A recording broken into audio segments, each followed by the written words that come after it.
Friends, hopefully आप सब ठीक होंगे। आज का हमारा टॉपिक है न्यूक्लिक एसिड। पहले हम इसकी डिस्कवरी की बात कर लेते हैं। Nucleic acid was isolated in 1869 by F Miescher from nucleus of pus cells. Pus cells असल में डेड सेल्स होते हैं। अब क्या है कि एफ माइस्टर ने इसे न्यूक्लियस से आइसोलेट किया या सेपरेट किया और एक्सपेरिमेंट से पता चला कि ये एसिडिक इन नेचर है। अब आइसोलेशन और एसिडिक नेचर की वजह से इसका नाम न्यूक्लिक एसिड रख दिया गया, क्योंकि न्यूक्लिक इस वजह से आया है क्योंकि ये न्यूक्लियस से आइसोलेट हुआ या सेपरेट किया गया और एसिडिक नेचर की वजह से इसे एसिडिक कहा गया है। There are two types of nucleic acid, DNA और आरएनए। डीएनए और आरएनए न्यूक्लिक एसिड्स हैं। DNA stands for deoxy ribo nucleic acid के डीएनए में डी स्टैंड करता है डीऑक्सी राइबो और NA stands for nucleic acid. बिल्कुल ऐसे है कि आरएनए में R stands for ribo nucleic ribo, R stands for ribo and NA stands for nucleic acid. अक्रेंस की बात करते हैं कि डीएनए और क्रोमोसोम्स क्रोमोसोम्स का स्ट्रक्चर होता है कि उसमें क्रोमेटिड्स सेंट्रोमेयर पर यूनाइट करते हैं, तो रिजल्टेंट स्ट्रक्चर जो होता है उसे हम क्रोमोसोम कहते हैं। इस क्रोमेटिड्स पर इस तरह से डीएनए प्रेजेंट होते हैं। उसके अलावा न्यूक्लियस ऑफ द सेल में डीएनए प्रेजेंट होते हैं और डीएनए इसके अलावा माइटोकॉन्ड्रिया और क्लोरोप्लास्ट में प्रेजेंट होता है। माइटोकॉन्ड्रिया एक ऑर्गेनेली है। ये इंशाल्लाह आप नेक्स्ट चैप्टर में पढ़ेंगे कि क्या करता है, एनर्जी प्रोवाइड करता है सेल को। और क्लोरोप्लास्ट प्लांट्स में प्रेजेंट होता है, ये भी एक क्या है, ऑर्गेनेली है। डीएनए इन दोनों ऑर्गेनेलीज में प्रेजेंट होता है। RNA is present in nucleolus.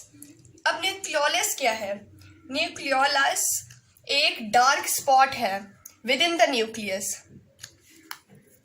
अगर हम एज्यूम करें कि ये एक न्यूक्लियस किसी भी सेल का है, उसके अंदर इस तरह से डार्क स्पॉट होगा, इसे हम न्यूक्लियोलस कहेंगे। और इसके अलावा आरएनए प्रेजेंट होता है राइबोसोम में। राइबोसोम भी एक ऑर्गेनेली है। आरएनए की थर्ड अक्रेंस है वो है साइटोसोल। अब साइटोसोल क्या है? साइटोसोल असल में सॉल्युबल पार्ट ऑफ साइटोप्लाज्म है। सॉल्युबल पार्ट ऑफ साइटोप्लाज्म है, तो आरएनए साइटोसोल में भी प्रेजेंट होता है। अब हम कंपोजिशन की बात करते हैं कि एक न्यूक्लिक एसिड जो एक ऑर्गेनिक कंपाउंड है, ये फॉर्म कैसे होता है। It is composed of nucleotide. Nucleotide जब कंबाइन होंगे तो एक न्यूक्लिक एसिड बनेगा। डीएनए ये एक न्यूक्लिक एसिड है, तो इसमें जो न्यूक्लियोटाइड प्रेजेंट है उसे हम डीऑक्सी राइबो न्यूक्लियोटाइड कहते हैं। और आरएनए में जो न्यूक्लियोटाइड प्रेजेंट है, यानी कि आरएनए जिन न्यूक्लियोटाइड से फॉर्म हुआ है उसे हम राइबो न्यूक्लियोटाइड कहते हैं। राइबो न्यूक्लियोटाइड कंबाइन करेंगे तो क्या होगा, आरएनए फॉर्म होगा।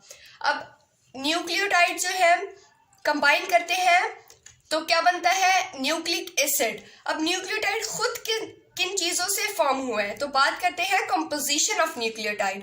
Each nucleotide is compose of 3 सब यूनिट्स। एक न्यूक्लियोटाइड 3 यूनिट से बना हुआ है, जिसमें pentose sugar, number 2 nitrogenous bases और फॉस्फोरिक एसिड। पेंटोज शुगर में 5 कार्बन एटम्स प्रेजेंट होते हैं। डीएनए में जो पेंटोज शुगर प्रेजेंट होगा उसको हम डीऑक्सीराइबोज कहेंगे, जबकि आरएनए में जो पेंटोज शुगर होगा उसे हम राइबोज कहेंगे। Nucleic acid nitrogenous bases. Nitrogenous bases are of 2 types, single ring और डबल रिंग। सिंगल रिंग को हम पायरामिडाइन कहते हैं और पायरामिडाइन और साइटोसिन जिसे हम कैपिटल सी से एब्रीविएट करते हैं, थायमीन जिसे हम कैपिटल टी से एब्रीविएट करते हैं और यूरासिल जिसे हम कैपिटल यू से यूरासिल इसे हम कैपिटल यू से एब्रीविएट करते हैं। ये सिर्फ आरएनए में प्रेजेंट होता है। प्यूराइन और एडिनिन जिसे हम कैपिटल ए से रिप्रेजेंट करते हैं एंड गुवानिन जिसे हम कैपिटल जी से रिप्रेजेंट करते हैं। एडिनोन और गुवानिन क्या होते हैं, डबल रिंग्ड होते हैं। फॉस्फोरिक एसिड, फॉस्फोरिक एसिड का फॉर्मूला होता है H3PO4।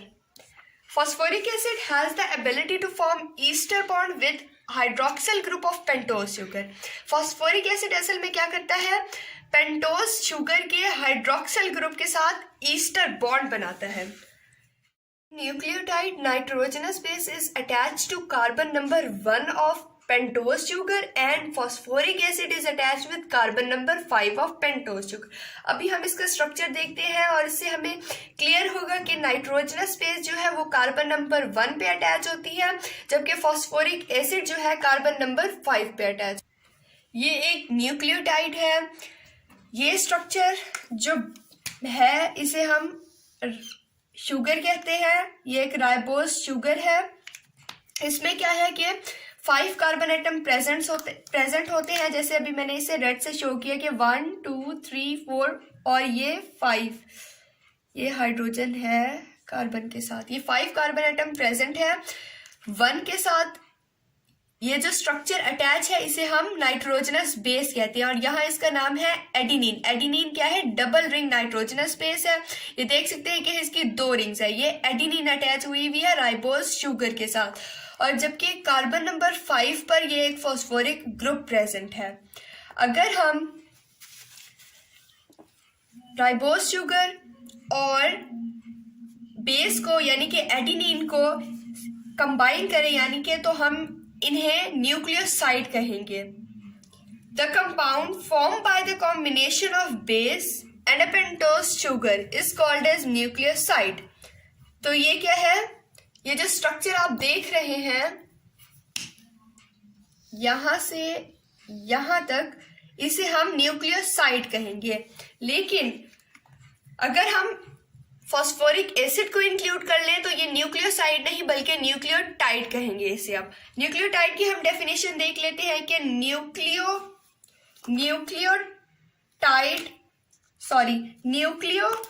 में क्या होता है, न्यूक्लियोसाइड और फॉस्फोरिक एसिड कंबाइन करते हैं तो क्या होता है, न्यूक्लियोटाइड फॉर्म होता है। अब ये क्या है, न्यूक्लियोसाइड है। जब फॉस्फोरिक एसिड के साथ कंबाइन करेगा तो रिजल्टेंट कंपाउंड जो होगी उसे हम न्यूक्लियोटाइड कहेंगे। न्यूक्लियोटाइड की एक एग्जांपल है एटीपी।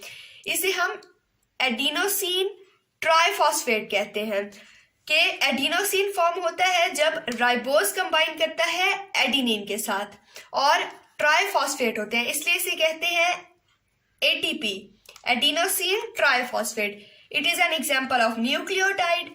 ये क्या होती है, एनर्जी करेंसी ऑफ सेल्स होती है, यानी कि हम जो एनर्जी ऑब्टेन करते हैं in the form of ATP है। तो यहाँ तक हमारा लेक्चर खत्म होता है। अगर आपको ये लेक्चर अच्छा लगे तो मेरे चैनल को प्लीज लाइक, सब्सक्राइब और शेयर कीजिएगा। अल्लाह हाफिज।